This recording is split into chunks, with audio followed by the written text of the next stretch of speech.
Ramírez, que es profesor de la Facultad de Ciencias del Departamento de Física y nos va a hablar sobre medios de transporte cuántico, ¿verdad? Sí. Transporte cuántico con un método de la matriz de dispersión. Ok.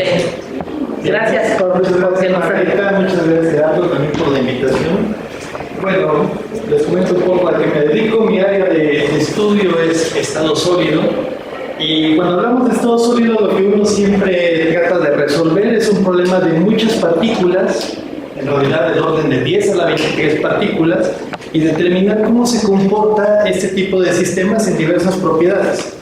Entonces, el caso que voy a platicar hoy es una investigación que he hecho recientemente, apenas de hace un año y medio para acá, en el cual encontramos un nuevo método llamado método recursivo de la matriz de dispersión que nos permite particularmente calcular cuál es la conductividad de una nanoestructura, de un sólido en todo caso muy pequeño. ¿De acuerdo?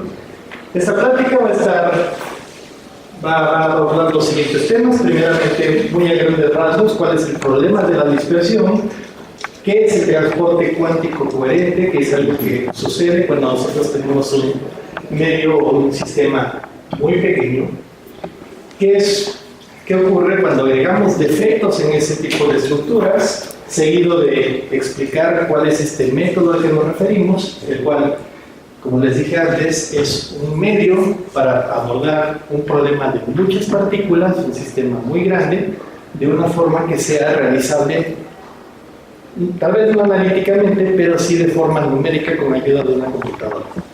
¿Okay? Finalmente veremos unas aplicaciones adicionales más allá del transporte cuántico para que, digamos, surgieron como una especie de corolarios de este método. ¿Okay? Bien. ¿Cuál es el problema al que nos enfrentamos? En realidad, desde que hablamos de la electrónica que rige, por ejemplo, a los sistemas de cómputo, hemos encontrado que a través del tiempo se ha miniaturizado el número o el tamaño de los transistores que podemos encontrar dentro de un microprocesador. De esta manera tenemos que el número de estos en un microprocesador dado se ha incrementado y la ley empírica que estos ha seguido es la que se le conoce como la ley de Moore. Sencillamente fue una observación que hizo en la cual visualizó que cada 2 años se duplicaba el número de transistores dentro de un microprocesador. Así comenzamos con microprocesadores que apenas tenían miles de transistores, a eventualmente, en épocas modernas, tener microprocesadores que tienen miles de millones de transistores dentro de sus placas. ¿Okay?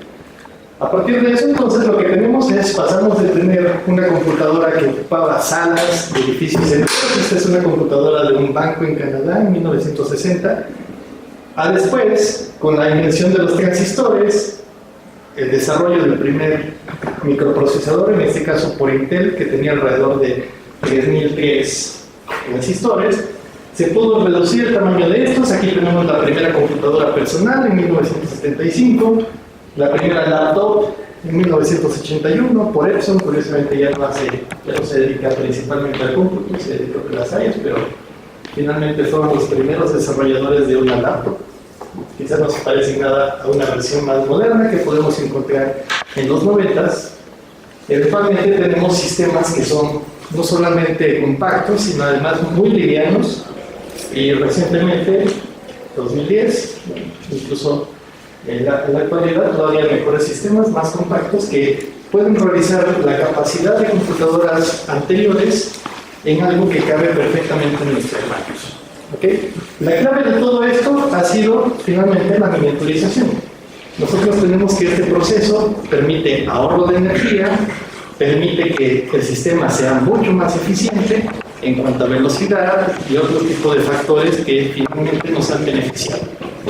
¿Cuál es el problema? Bueno, veamos aquí un microprocesador de 1989, un Intel 486, que fue algo que se mantuvo durante varios años. Tenemos aquí una amplificación tomada con microscopía electrónica que finalmente da una idea de qué tamaño son los circuitos. Esencialmente tenemos tamaños que son del orden en diámetro de 3.8 micras, mientras que 4 años después se redujo ese tamaño a 1.5 micras. Para la actualidad, por ejemplo, en el año pasado, tenemos el procesador i7 7700, en el cual estos circuitos, su ancho está en el orden de nanómetros. Entonces tenemos una situación en la cual poco a poco se está reduciendo ese tamaño que estamos abordando para realizar diferentes tipos de cómputo. Y la pregunta sería, bueno, ¿qué tanto esto nos afecta? Al principio, nada, realmente hacíamos miniaturización, se veía que funcionaba mejor, no parecía haber ningún efecto que nos causara problemas. Sin embargo, resulta que si nosotros hacemos cada vez más pequeñas esos circuitos, entonces empieza a haber efectos cuánticos importantes. Uno de esos efectos cuánticos es el llamado confinamiento cuántico. Podemos dar una idea con un problema que todos hemos visto, el pozo de potencial infinito, en el cual nosotros tenemos que la partícula, por ejemplo, en una dimensión, puede vivir únicamente en el rango que va de 0 a L, mientras que fuera de esta área no tenemos la presencia de la partícula, ya que se requeriría una energía infinita para vivir. ¿Okay? Es simplemente una idealización de un problema que todos hemos visto. Su solución eventualmente consiste en poner condiciones de frontera cero en estos lugares, poner la ecuación de Schrödinger, que finalmente gobierna a la mecánica cuántica, y su solución se expresa en términos de funciones seno, y mientras que sus energías toman esta forma, donde el valor que la tienen vienen a ser valores enteros.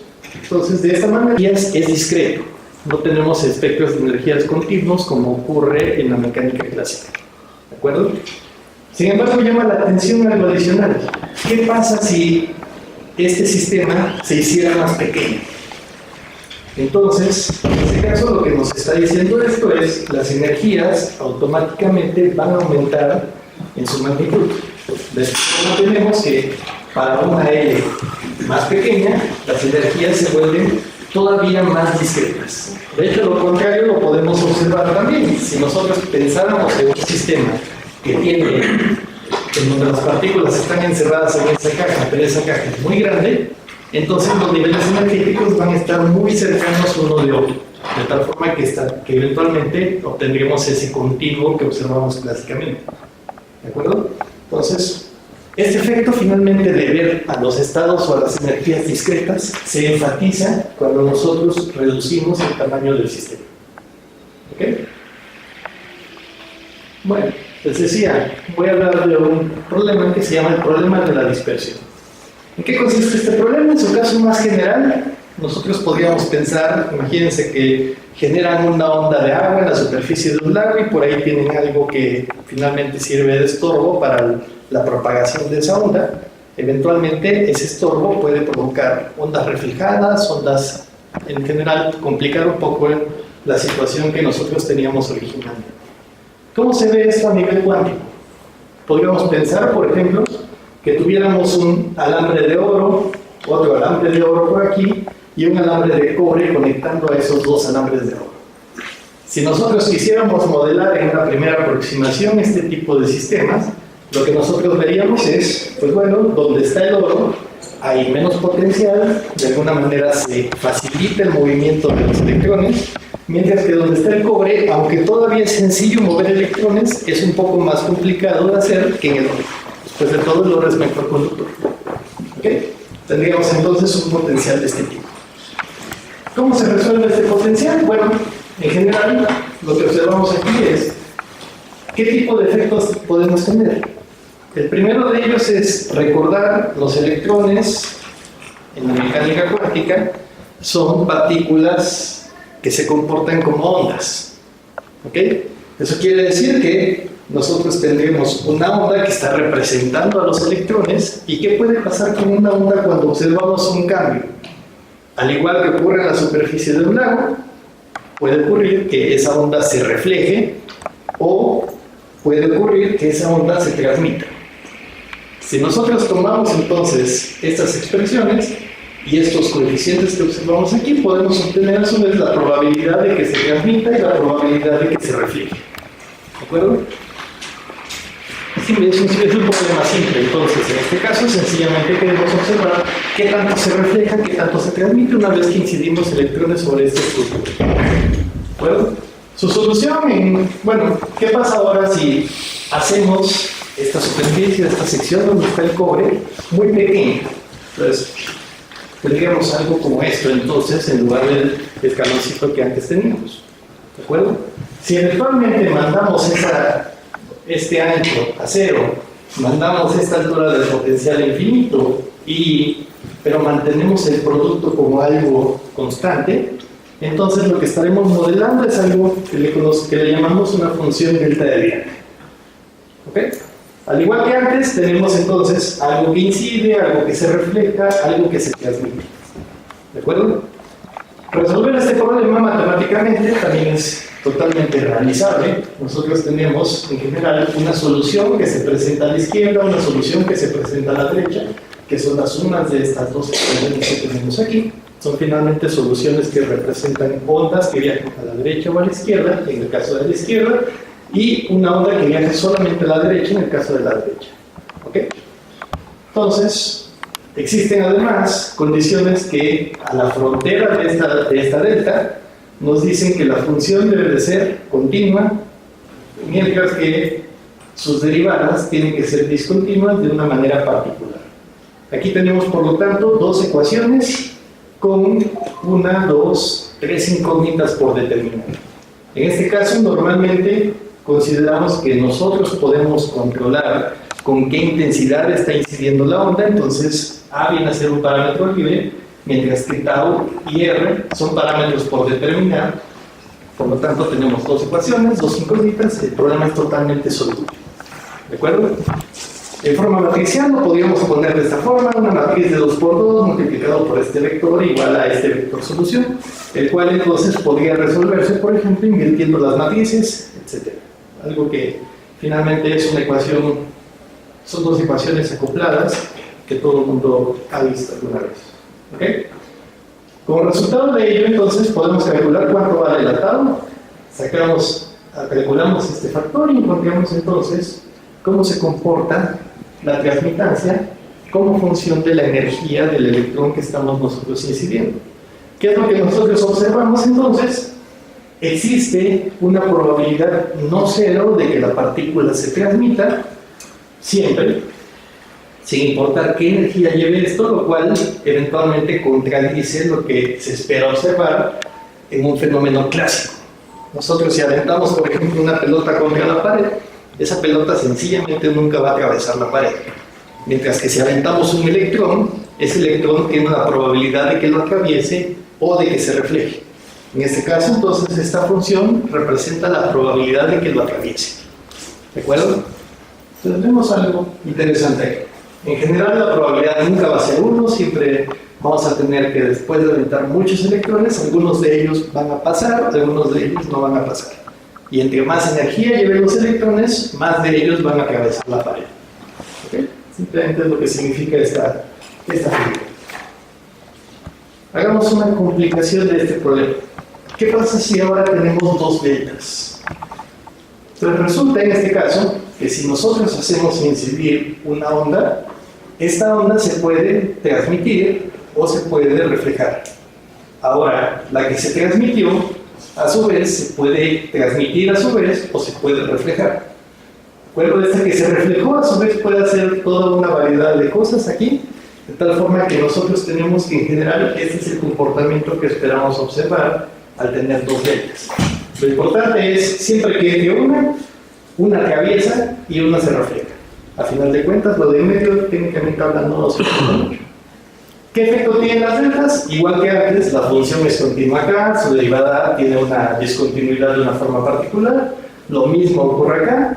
Eventualmente lo que nosotros tenemos es dos ecuaciones aquí, dos ecuaciones acá, un total de 4 ecuaciones con 4 incógnitas que en este caso son tau, c, d y l.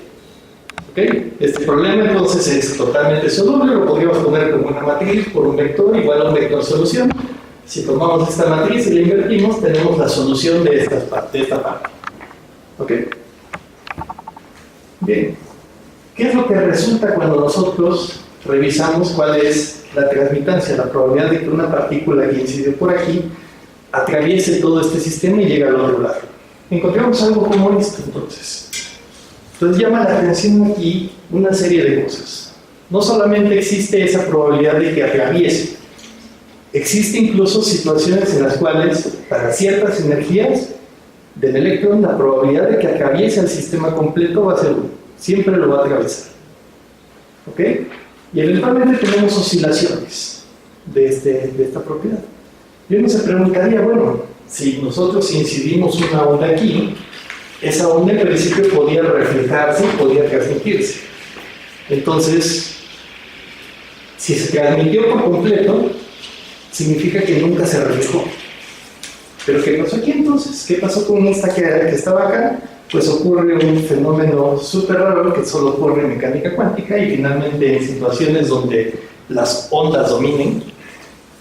Y es que la onda reflejada de aquí se puede cancelar con las ondas que eventualmente se transmitió aquí, se reflejó aquí y a su vez se transmitió acá.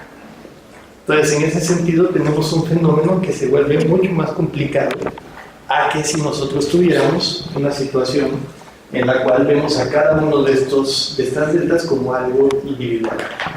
¿Okay? Solamente por dar una idea, imaginemos que esa información de la fase no existiera. Entonces, incidimos una onda. Esa onda tiene una probabilidad de que se transmita y una probabilidad de que se refleje. ¿Ok? Ahora, esta que se reflejó, bueno, se regresa para siempre. Esta que se transmitió llega a la otra barrera. De nuevo, esa se puede transmitir o se puede reflejar. Como ustedes ven, cada vez que llegamos acá, finalmente tenemos una probabilidad de que esta se convierta en esta. ¿Ok? Finalmente hay una probabilidad de que se transmita y que se refleje. Entonces, la que se reflejó a su vez llega a la primera delta. Otra vez se puede transmitir o se puede reflejar. Tendríamos esto. Y así podríamos seguir con esto una y otra vez. En realidad tendríamos que seguir esta secuencia infinitas veces. ¿De acuerdo? Al final, lo que se reflejó en total sería la suma de todos estos factores. La fracción que se reflejó, mientras que la fracción que se transmitió sería la suma de todos estos. Vemos entonces que existe una relación entre lo que se refleja en total con lo que se transmite en total. Nosotros vemos que si tomamos este y lo multiplicamos 1 menos t, nos da este. Si tomamos este de acá y le multiplicamos otra vez 1 menos t, nos da este. Y así sucesivamente. Entonces, entre la onda reflejada y la transmitida, lo único que hay que hacer es tomar este y multiplicar por 1 menos t. Y adicionalmente tenemos esta de acá, entonces por eso es más 1. Adicionalmente, agregamos esta ecuación. Si no se transmitió, significa que se reflejó, es lo que nos está diciendo esa ecuación.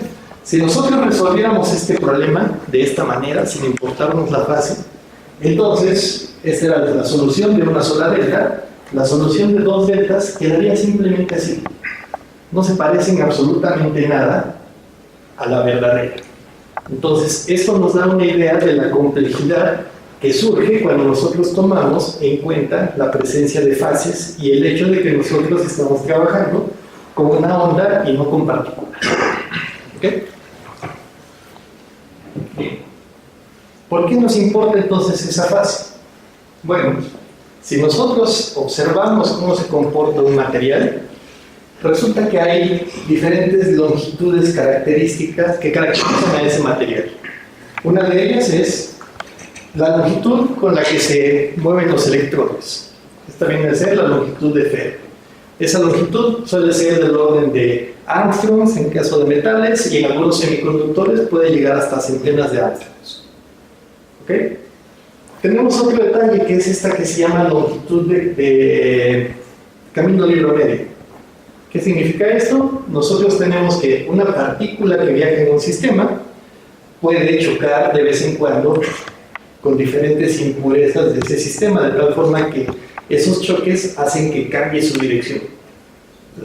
Por ejemplo, aquí podemos tener una pelota, llega una pelota acá, rebota, le pega otra pelota por acá, le pega otra pelota por otro lado. Realmente el camino libre medio nos está diciendo de qué orden es esa longitud en la cual va a ocurrir el siguiente choque. ¿Ok? ¿Qué va a ocurrir entonces si el camino libre medio es muy grande? Suele ser muy grande. Resulta que sea muy grande. Entonces, en ese caso, vamos a tener que la partícula se va a mover sin chocar con ninguna impureza. A este tipo de régimen se llama régimen balístico. Básicamente la partícula entra, no choca con nada hasta que eventualmente sale por otro lado. ¿Ok? Eventualmente tenemos algo que se conoce como longitud de localización, y aquí tenemos algo adicional que se llama longitud de fase. Esa longitud de fase lo que eventualmente nos está diciendo es si una partícula se mueve a través de un material, ¿qué longitud va a recorrer antes de que se pierda su información de qué fase llevaba? Entonces, ¿qué ocurre normalmente cuando nosotros tomamos un sistema macroscópico? La longitud de fase es pequeña. Lo anterior lo que indica es, ponemos un electrón ahí, y a la hora de que se mueve a través del material, la información de qué fase llevaba se nos olvida, y en ese sentido regresamos a la situación en la que estábamos aquí. Esta es la forma entonces de comportarse un sistema cuando nosotros vemos algo macroscópico y por lo tanto que tiene un comportamiento tipo partícula. ¿Ok? En el caso de que el material sea muy pequeño, entonces la fase empieza a importar. La fase se mantiene mientras viaja a través del material. Entonces, eso es finalmente a lo que nos enfrentamos como una consecuencia de seguir haciendo pequeñas las cosas.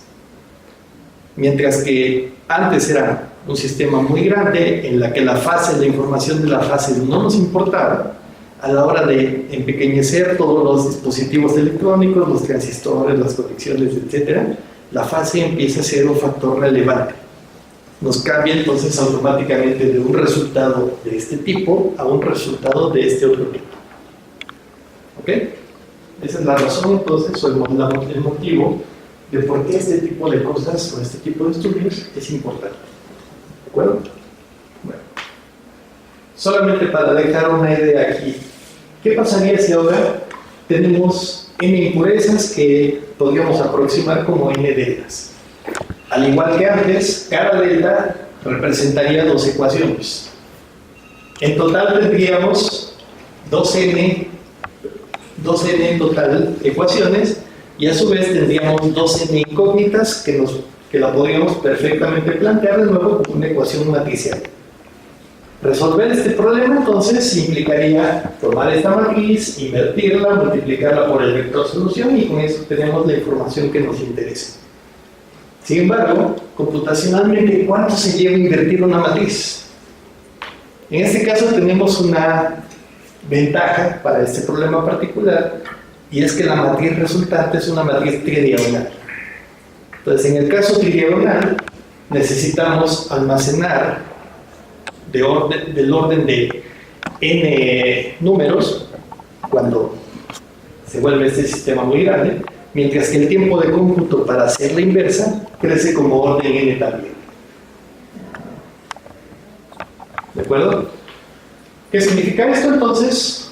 Si, por ejemplo, para hacer el caso de 100 deltas nos tardamos un segundo, para hacer el caso de 10 a la 8 deltas nos vamos a tardar 10 a la 6 segundos. Entonces, eso significa que automáticamente, si hablamos de un sistema macroscópico en donde pensamos en 10 a la 23 partículas, o por lo menos en una dimensión en 10 a la 8, estamos pensando en que mínimo se tienen que hacer en 1.000.000 de segundos. ¿Okay? Eso automáticamente implica que vamos a tener a la computadora trabajando como loca durante tal vez varios días o incluso semanas, dependiendo de lo que queramos abordar. ¿Okay? Simplemente es algo que eventualmente nos causa muchos conflictos. Significa que nos vamos a tardar en hacer tal resultado, nos vamos a tardar en publicar tal paper, etcétera, simplemente porque la computadora se tarda demasiado. ¿Okay? Bien. El caso general, aparte del problema de la dispersión en una dimensión, consiste de nuevo en el mismo tipo de problema. Tenemos una onda que incide, una onda que se refleja, y como resultado de ello, una onda que se transmite. Ahora también podemos tener que la onda incida desde el lado derecho se transmita para acá y se refleje para acá.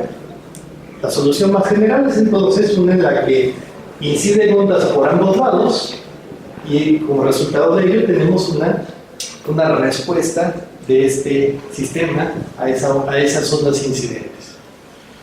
¿Ok? Sin embargo, nos encontramos con un grave problema. Lo único que sabemos resolver son solo 3 problemas.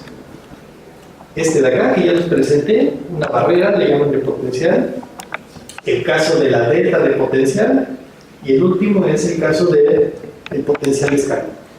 Cualquier otro que se nos ocurra, sencillamente no tiene una solución analítica. No se puede expresar en términos de senos, cosenos, exponenciales, etc.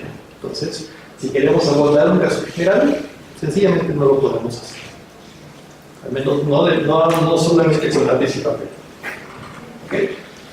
¿Cuál es el caso más general ahora? Si lo llevamos esto más allá de una dimensión a 3 dimensiones, entonces, en este caso lo que nosotros tenemos son cables. Esos cables finalmente tienen un ancho. Lo podríamos modelar, por ejemplo, como esta sección de acá, y en medio tenemos un lugar en donde finalmente existe un fenómeno de dispersión. Entonces, ¿qué puede ocurrir con esto? Bueno, ¿qué pasa si lo resolvemos? Podemos resolver el lado izquierdo, podemos resolver el lado derecho. Las soluciones nos quedan como algo así, un poco horribles, pero bueno, lo que esto finalmente está representando es, bueno, encontramos aquí un par de detalles, nada más. Por aquí tenemos una información de una K que está presente. Resulta que esos valores que tiene K cumplen con esta expresión que tenemos aquí, en donde además nx y ny son números naturales. ¿De acuerdo? ¿Qué va a pasar entonces si la energía es menor que esta suma? Entonces automáticamente tendríamos que este lado tiene que ser negativo. Por lo tanto, K tendría que ser imaginaria, y eso implicaría que estas exponenciales, en lugar de ser funciones oscilantes, se volverían exponenciales evanescentes, funciones reales. ¿Okay? ¿Cuál es el problema con ello? Pues bueno, que por un lado, si nosotros tenemos una función de este tipo, va eventualmente a crecer tanto que no va a representar nada, ningún hecho físico. ¿Okay? Entonces, en la práctica, lo que nosotros encontramos, aquí finalmente están los niveles energéticos, están representados por esto, es algo muy similar a los del pozo de potencial. Y entonces lo que nosotros tendremos es, dada una energía, un número finito de ondas van a ser las aceptables físicamente para este problema, mientras que otras sencillamente se comportan de esta manera inusual y las eliminamos totalmente. ¿Ok? Bien, imaginemos que tenemos la energía aquí, entonces solamente van a quedar los casos de estado base y los casos del primer estado excitado. Tenemos por lo tanto esta situación de aquí.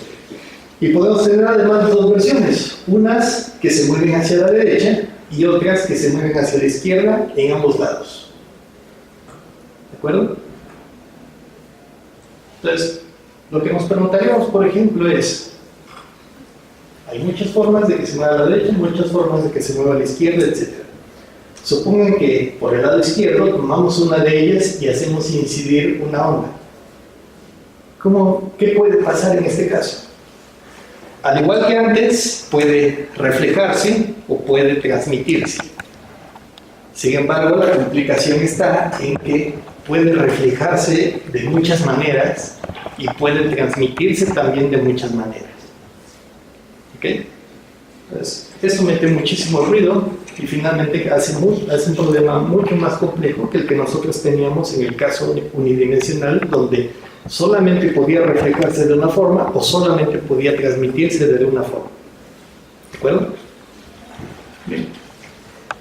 En general, cuando nosotros hablamos del problema completo, lo que nosotros tenemos es, dado una serie de ondas que inciden sobre la región dispersora, nosotros tenemos una respuesta de esa región dispersora en forma de ondas que se alejan. ¿Okay? Esa respuesta cumple con este tipo de relación, donde esta S que está aquí es una matriz. Esa matriz se conoce como matriz de dispersión. Entonces, la matriz de dispersión lo que nos dice es, dado unas ondas incidentes, ¿cuáles van a ser las ondas que se dispersen? ya sea reflejándose o transmitiéndose. ¿Ok? Entonces, el ejemplo que teníamos acá corresponde a solamente está incidiendo por el 1,1, por lo tanto todos los demás incidentes son 0. Y a su vez, esto entonces lo que nos está diciendo es una probabilidad de que si una onda incide por acá, se puede reflejar por cualquiera de estos caminos. La suma de esas reflexiones entonces nos daría la reflexión total para ese camino. A su vez, una onda incidiendo por acá se puede transmitir por cualquiera de estas situaciones. La suma de la probabilidad de que pase de aquí a cualquiera de estas nos vendría a dar la transmitancia o la probabilidad de que se transmita la onda. ¿Okay? Evidentemente, si nosotros queremos el caso general, entonces uno se preguntaría, ¿y si incide por acá? Puede incidir por cualquiera de las tres opciones que teníamos. Entonces, ahí lo que tendríamos que hacer es sumar todas las probabilidades de que pase hacia acá o se regrese, no importando por dónde llegó. ¿Ok? ¿Por qué nos importa esto? ¿Qué queremos describir a fin de cuentas? El problema que estamos resolviendo eventualmente se reduce a uno muy sencillo. Tomemos una batería, conectémosla con un cable y nos preguntamos cuál es la resistencia de ese cable, por ejemplo. ¿Okay? Una forma ideal de modelarlo es suponer que el cable tiene una resistencia, tenemos esta diferencia de potencial y dada una corriente que circula a través de este circuito, nosotros tendríamos que la resistencia va a estar dada como la derivada del potencial, de la diferencia de potencial con respecto a la corriente que está circulando. ¿Okay? Nos preguntaremos, ¿está este problema totalmente resuelto? Todo depende de a quién le pregunte. En la realidad, no lo está. Justamente lo que nosotros dijimos es, a la hora de hacer un pequeño sistema, todo lo que observamos clásicamente cambia. Entonces, está bien resuelto en el caso clásico, en el caso macroscópico, donde las cosas son finalmente muy grandes. A la hora de que nosotros reducimos el tamaño del sistema, tenemos una situación distinta. Empiezan a importar las fases. Antes no nos importaban, ahora sí nos importan. Antes decíamos, si hay dos resistencias, por ejemplo, entonces podríamos eso modelarlo como una resistencia total, que era la suma de las dos resistencias. En el caso cuántico, cuando ya ahora se hace pequeño el sistema, lo que vimos es que esas dos resistencias van a interactuar. Va a haber información de fase que se puede intercambiar y entonces la situación no va a ser tan sencilla como en el caso clásico. ¿Ok? ¿Cómo se modela esto? Pues bueno, la batería es algo horriblemente complicado de modelar. Hay reacciones químicas, hay un montón de cosas, así que lo primero que hacemos es aproximación de barra esférica y nos quitamos a la batería. ¿Ok? ¿Y eso qué significa? Entonces vamos a suponer que la región que nos interesa está conectada a un electrodo. Y ese electrodo lo vamos a caracterizar por sus propiedades macroscópicas. En ese caso, las propiedades macroscópicas que lo describen termodinámicamente son el potencial químico y la temperatura. Este a su vez va a estar conectado por la derecha a otro electrodo. Estos electrodos son macroscópicos, tienen su potencial químico y su temperatura, y tenemos en medio una región de dispersión, que finalmente es una región en donde el espacio se hizo tan pequeño que la mecánica cuántica importa. ¿Ok? ¿Qué pasa aquí? Al ser macroscópico, si un electrón se va para acá y eventualmente regresa, ese electrón va a perder la información de su fase. Eso, como término le decimos, eso significa que es una región incoherente del sistema. Mientras que aquí adentro, si un electrón llega y está por acá y se pone a rebotar entre diferentes defectos, etc., la fase sí va a importar. ¿Ok? Bien. Tenemos un ejemplo acá. En termodinámica nos dicen dos sistemas están en equilibrio químico si sus potenciales químicos son iguales. Ahora, si un potencial químico es mayor que el del otro, entonces automáticamente significa que un electrón que llega de acá puede entrar en esta región y llegar al otro lado. De hecho, lo mismo pasaba con el otro lado. Un electrón llegando de acá puede atravesar la región y llegar también al otro extremo. En el caso de que logre llegar de un extremo al otro, diremos esta unión que tenemos aquí conduce. Si ocurriera que un electrón que introducimos por aquí no llega al otro lado, entonces significaría que este sistema no permite la conducción. ¿Okay? Nosotros podemos tener entonces situaciones en donde modelemos este sistema de tal forma que permita o no permita la conducción. ¿De acuerdo? En este caso, si tenemos desequilibrio, entonces va a haber más electrones viajando en una dirección que viajando en la otra dirección, y como consecuencia de ello tenemos un flujo neto de electrones. Entonces tenemos una corriente eléctrica. ¿Okay? Si estuviera en equilibrio, en cambio, habría tantos electrones viajando en una dirección que en la otra, entonces se cancelan las corrientes, de tal forma que no tendríamos corriente cero. ¿Ok? Bien. Las ecuaciones son un poco, quizá... Eso es cuando los potenciales químicos son iguales. Cuando son iguales, hay equilibrio. De alguna forma la corriente de derecha a izquierda es la misma que de izquierda a derecha. Si hay diferencias en el potencial químico, entonces tenemos un punto medio. ¿Okay? En general, ¿cómo se calcula esa corriente? Pues bueno, tiene que ver con varios factores. Una, qué probabilidad hay de que vaya de la izquierda al derecho. Y la segunda, qué probabilidad hay de que para empezar haya un electrón aquí. Entonces esto es lo que finalmente nos está diciendo la primera expresión. La segunda expresión es algo similar, pero aplicado desde el lado derecho. Entonces, la resta de estos dos nos viene a dar una corriente neta entre los dos electrodos. Con eso podemos calcular la corriente, y si tomamos entonces, bueno, y particularmente a temperatura cero, si tomamos que la conductancia es igual a 1 entre la resistencia, entonces esta conductancia resulta estar relacionada únicamente con las probabilidades de transmisión de un extremo al otro.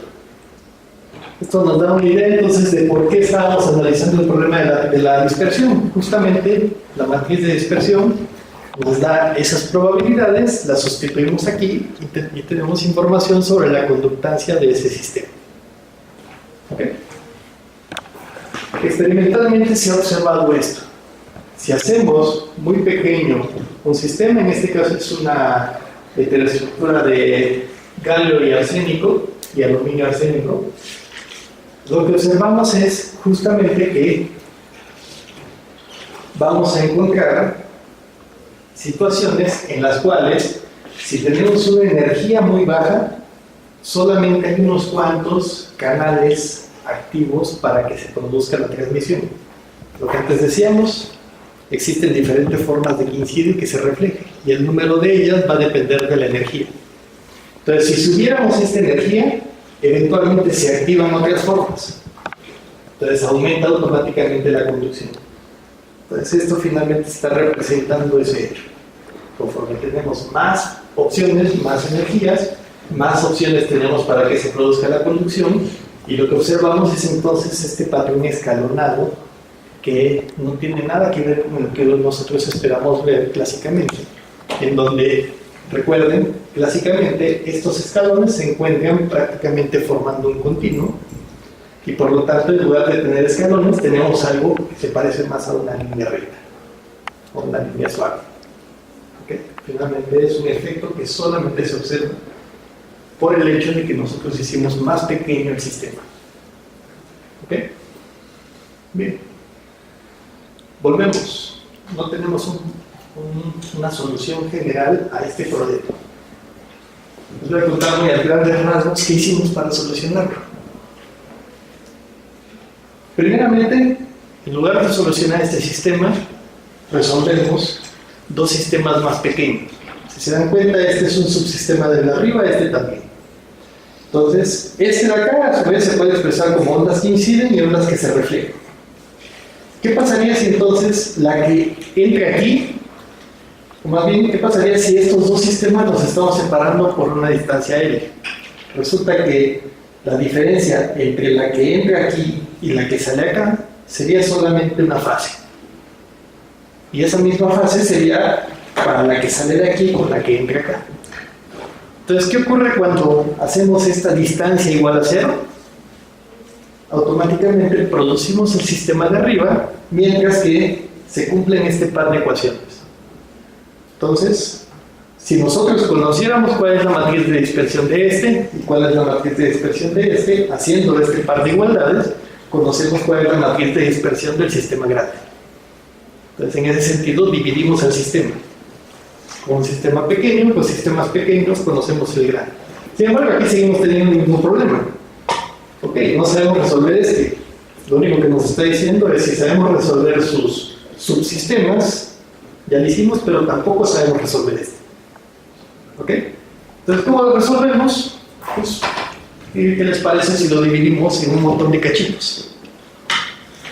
Y entonces, en lugar de resolver todo ese sistema, resolvemos un cachito. Ese cachito eventualmente se va a ir acoplando uno con el otro para formar el sistema completo. ¿Qué ventaja tiene resolver este cachito? Bueno, si el potencial fuera constante, es decir, si esto fuera algo parecido a un potencial escalón, ya terminamos. Si no, entonces podemos hacer o aproximar al potencial en este cachito como una serie de Taylor.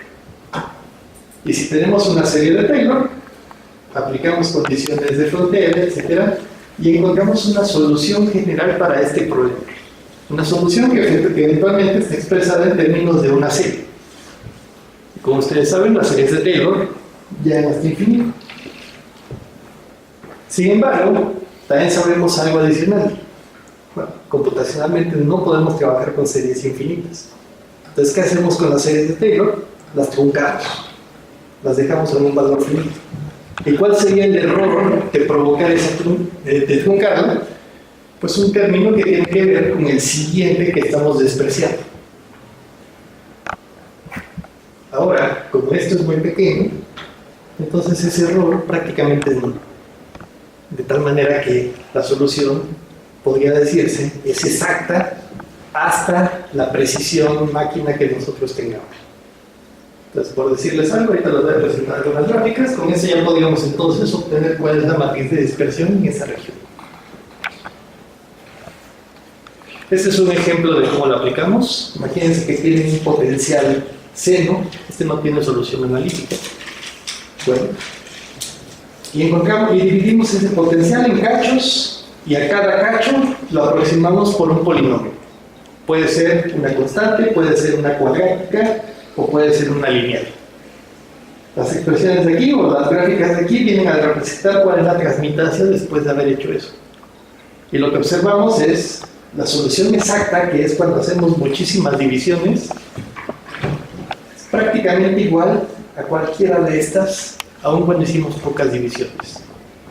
Y sí se logra ver una pequeña diferencia cuando aproximamos con constantes, que son estas figuras, esta línea de aquí arriba. Cuando aproximamos con líneas, es esta de aquí abajo. La roja está como por acá, casi no se ve. ¿Ok?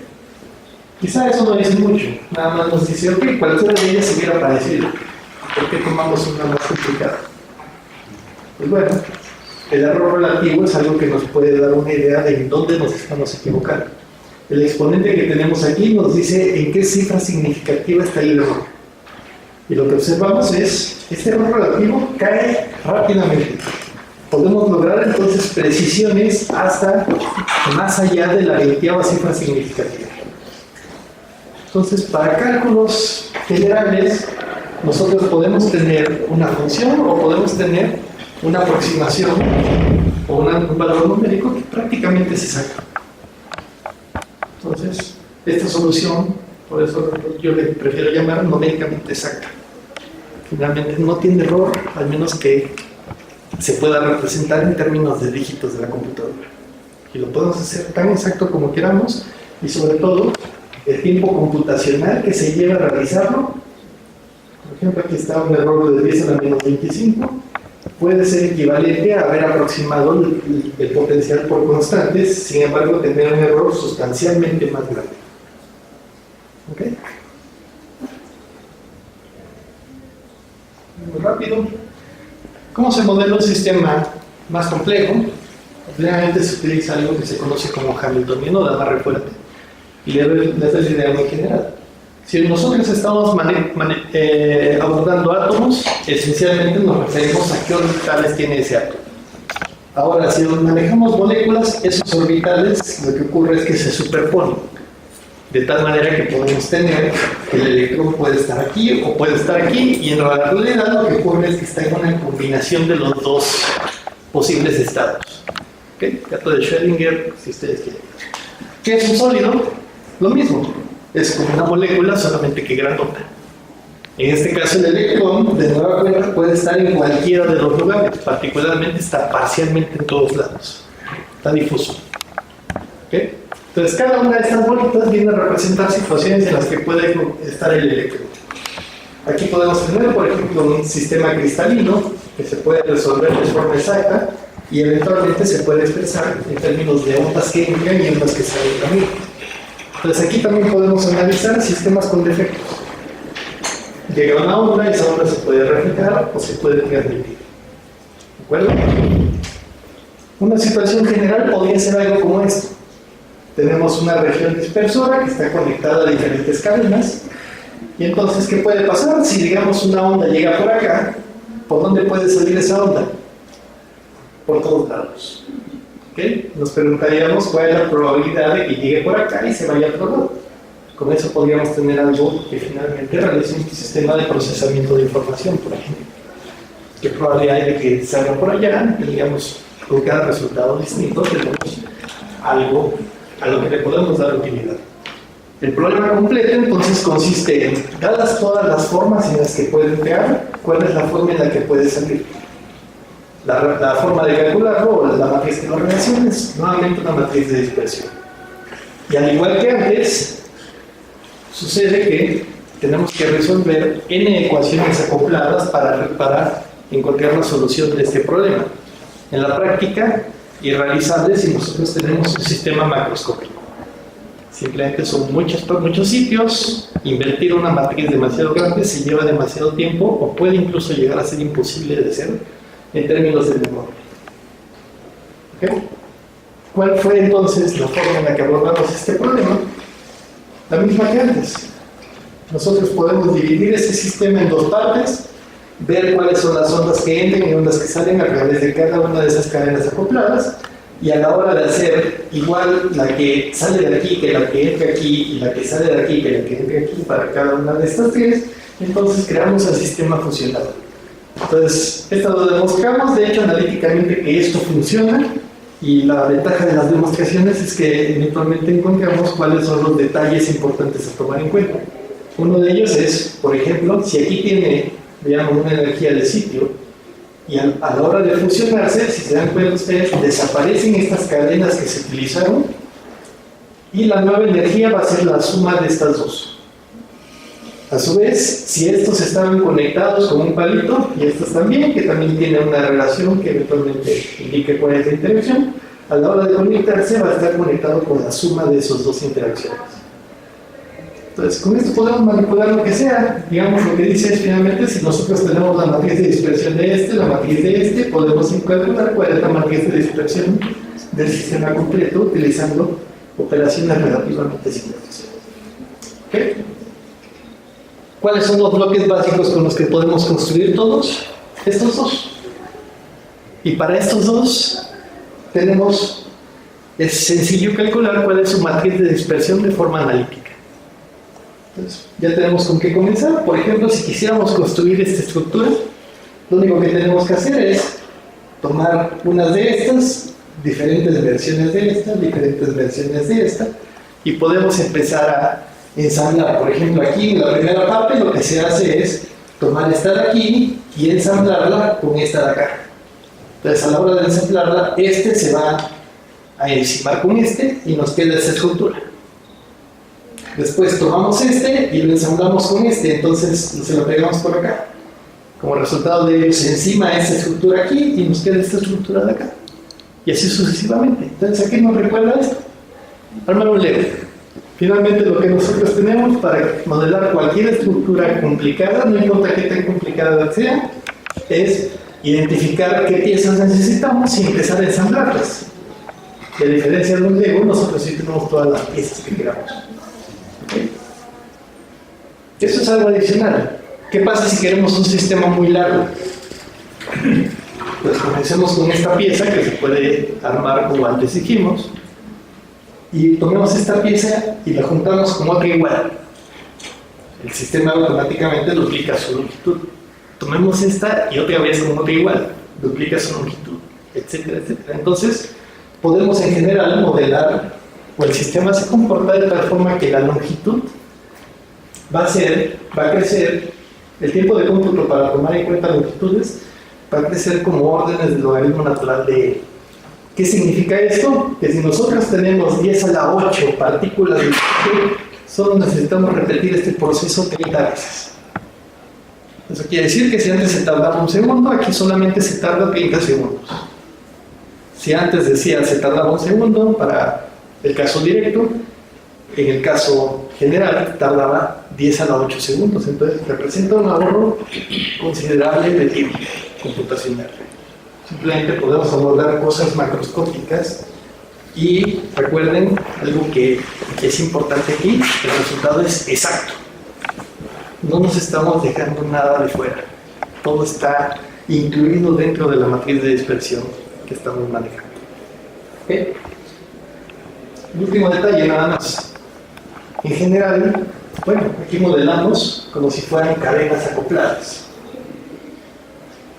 Sin embargo, en el caso general pueden ser estructuras cualquiera que sean periódicas. ¿Cómo modelamos esas estructuras periódicas? Pues igual. Las separamos en bloques, las conectamos a cadenas, resolvemos. Contamos y listo. ¿Okay? Aquí está básicamente la idea de cómo se hace esto. Nosotros tenemos un bloquecito y ese bloquecito lo pegamos uno al lado del otro una y otra vez y lo hacemos infinitas veces, modelamos el de arriba. Y hacerlo infinitas veces es algo que se puede hacer más sencillo que hacerlo infinitas veces. Eso es algo curioso. Hay algo que se conoce como el teorema de Bloch, que eventualmente lo usamos para hacer esto. Entonces, con eso tenemos esas estructuras. Si conocemos la matriz de dispersión de este, podemos conocer la matriz de dispersión de este otro. Juntamos y entonces tenemos que podemos modelar lo que sea. Entonces, este es un ejemplo. Tenemos una situación en donde esto se repite infinitas veces. De repente se vuelve delgado, de repente otra vez más ancho. Esta viene a ser la transmitancia que se da de que un electrón llegue por aquí y llegue al otro lado. ¿Okay? Al igual que antes, ¿qué es lo que observamos? Dado que tenemos dos cambios, empieza a presentarse un proceso de oscilación y resulta que si esto se vuelve muy separado, entonces esas oscilaciones son muy fuertes. Esto en realidad no es una línea sólida, sino si le hiciéramos un zoom, sería un montón de oscilaciones. ¿Okay? Esto es algo importante, el grafeno está de moda. Entonces, se cree que es algo que puede servir para eventualmente hacer más pequeños todas las estructuras que antes vimos.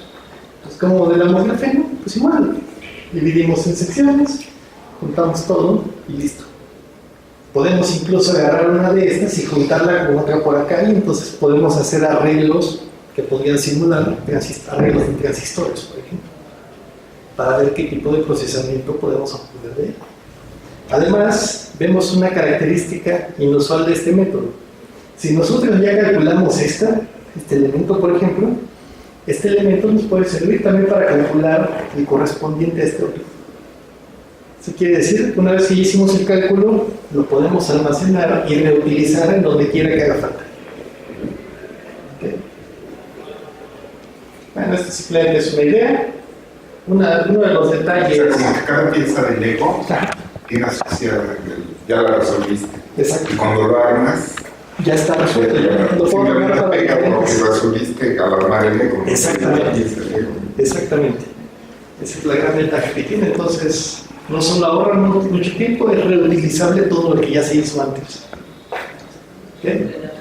Este es otro detalle más. Tal vez algo importante, uno de los factores importantes que por el momento ya se está presentando es que los procesadores se calientan mucho.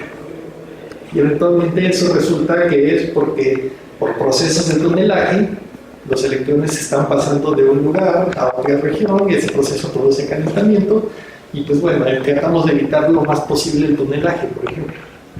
Entonces, dependiendo de la estructura que estemos conectando, el tunelaje puede ser más efectivo o menos efectivo. ¿De acuerdo? Entonces, es una idea nada más de qué representa este. Bueno, es que ya nada, yo creo que ya se acabó el tiempo, entonces simplemente era algo que se iba a comentar. También sirve eventualmente para calcular estructuras de bandas, sirve para calcular densidades de estado. Una vez que se tiene la matriz de dispersión, es mucho más eficiente que cualquier otro método que existe para calcular densidades de estado. Eventualmente es compatible con campos magnéticos aplicados, que puede servir para hacer switches electrónicos.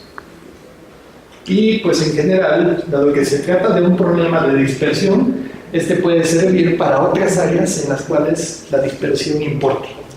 Entonces uno de ellos es, por ejemplo, fotones, cómo viajan los fotones a través de un cristal fotónico. Spin, que en este caso es un tema muy de moda recientemente, que es la spintónica. Cómo cambian los spines o cómo se modifican los spines en un sólido. Fonones, les decía yo, termotrónica. Nosotros podemos crear incluso transistores hechos de, básicamente funcionan con calor. Y quizás la utilidad no es precisamente como en los electrones, no es procesar. La utilidad es, imagínense que quieren que el calor se vaya en una dirección. No nos interesa que se vaya a otro lado porque calienta el material, entonces podemos hacer finalmente termotrónica y dirigir ese calor en una dirección particular, por ejemplo. Moléculas, esto es algo que todavía está en totalmente casos ideales, que es, imagínense que se está creando una proteína, las células lo hacen finalmente, y bueno, eventualmente si entendemos cómo funciona esto, se pueden hacer sistemas de procesamiento de moléculas. Entonces podemos empezar a diseñar qué molécula va al lado de cuál y entonces crear proteínas simplemente por diseño. ¿Okay? Eso lo hacen las células, finalmente, nada más de que no sabemos cómo lo hacen. ¿Okay? Eventualmente dispersión viene a ser también ondas sísmicas, donde va a aumentar la intensidad de la onda, por lo tanto no queremos construir nada ahí, por ejemplo. ¿Okay? Entonces, bueno, básicamente es lo que les voy a presentar ahora. Muchas gracias.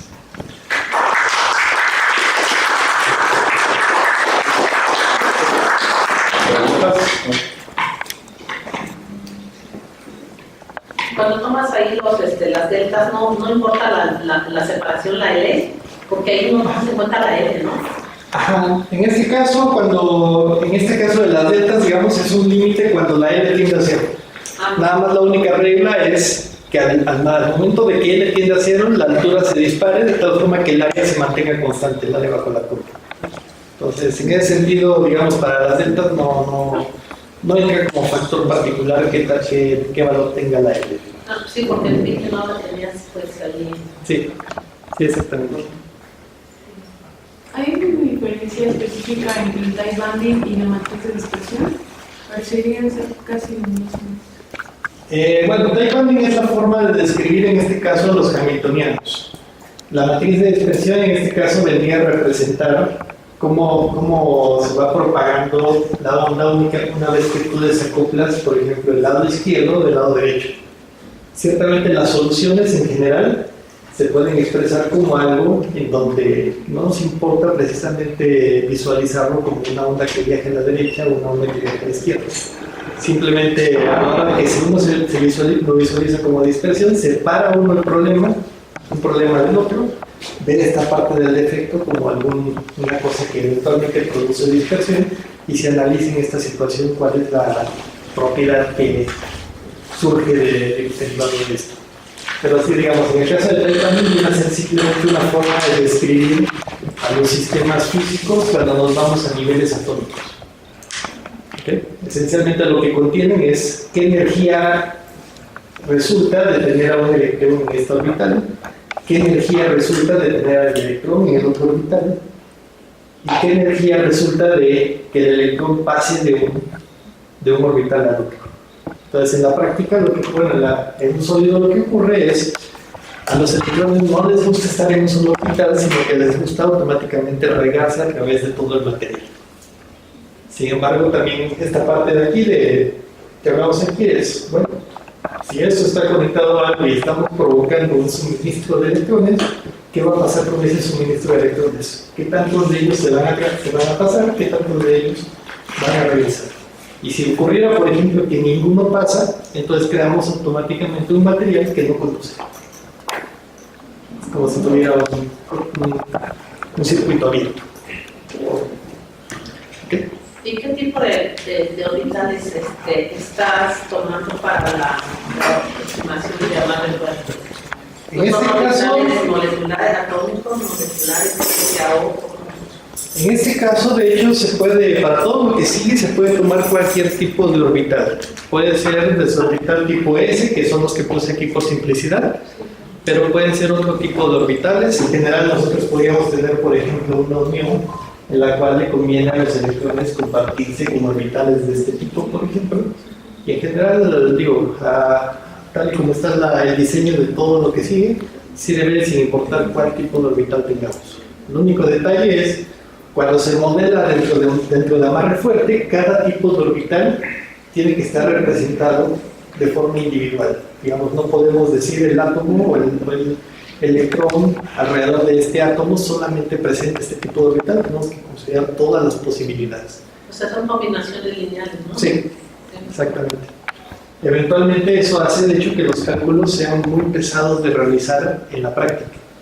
Y en ese sentido es que el método que tenemos para calcular la densidad de estados, por ejemplo, es mucho más veloz que lo que existe actualmente. Finalmente, la matriz de dispersión, recordemos, únicamente depende de lo que está afuera. Es como si a través de esto, de esta relación, tenemos información de todo lo que ocurre aquí adentro, sin que nos importe exactamente la estructura de lo que está dentro. Viene a ser como si fuera una caja negra de todo lo que está dentro. Entonces, esta matriz almacena todos los posibles efectos de lo que está dentro del sistema. ¿Okay? Cuando se hace la separación del sistema, ¿cómo se define la fase de unión de Bueno, lo pongo aquí en este caso. Este de acá, por ejemplo. Originalmente pensábamos que estaban unidos, pero estaban separados por un espacio vacío, por ejemplo. No sé, a veces este tipo de problemas es más fácil visualizarlo con fotones, porque todos ustedes han realizado el experimento con fotones. Ustedes inciden un haz de luz y ese haz de luz puede reflejarse o puede transmitirse, ¿no? Eventualmente cruza, imagínense por ejemplo que tienen una región llena de agua, mandan el fotón, cruza, puede atravesar esta región de agua y eventualmente sale por el otro lado o se refleja. Pueden existir ahí varias cosas, ¿no? Entonces, ¿qué es lo que ocurre? ¿Qué es lo que provoca en este caso el agua? Llega acá y la función que entra acá eventualmente evoluciona cambiando su fase. ¿Cómo podríamos hacer o cómo podemos remover entonces este bloque de agua? Bueno, una es obviamente haciéndolo de longitud cero. Y el efecto de eso es entonces la fase que estábamos considerando ya no cambia. Entonces eso es lo que está aquí, digamos. Originalmente la que sale de aquí y la que entra acá están relacionadas por una fase. La que sale de aquí y la que entra acá están relacionadas por la misma fase. A la hora de que hacemos esta longitud tender a cero, esa fase desaparece y nos queda una igualdad entre lo que entra y lo que sale de cada uno. ¿Ok? ¿Preguntas? Volvemos a ver.